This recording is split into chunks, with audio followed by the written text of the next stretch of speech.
Hi mga beshi! Welcome again to my mini vlog. Ayan na naman si ating naglalaro ng ganda-gandahan. Charot. Aura-aura tayo dito sa Munich downtown mga besh. A day in my life. Ganun. Char.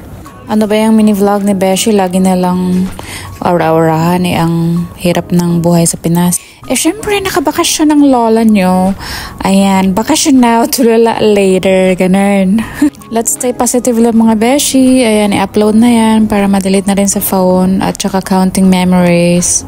So today po, pumunta kami dito sa sports shop kasi mamili kami ng pang-hike. Pupunta daw kami ng mountain in few days. Ayan, naka 50% off po kaya medyo nakamura kami. So nung pumunta kami dito sa Germany is autumn. Pero yung mga dala kong pang-outfit is walang pang-hike ganun kaya need naming bumili. Pero yan po is not pang-autumn. Cute lang ang pants, char.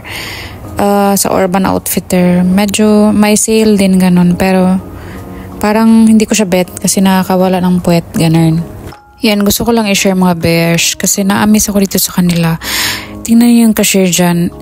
Parang 50s na yan sila pero nag-work pa din. Even makakita ako sa retail or sa F&B or anywhere, yung mga toddlers, mga gores, nag-work pa din. Bongga, no?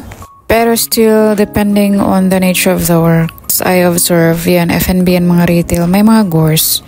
Bongga. Ayan, ang gaganda ng mga cashiers, mga beshi. Mag-apply na kaya ako dito. Charot. Pero hindi ako makapasa sa language nila. Ang hirap ng language nila. Nakaka-nosebleed mga besh. Ayan, may nabudol naman tayo mga beshi. And that's it for today's video. Have a good day. See ya!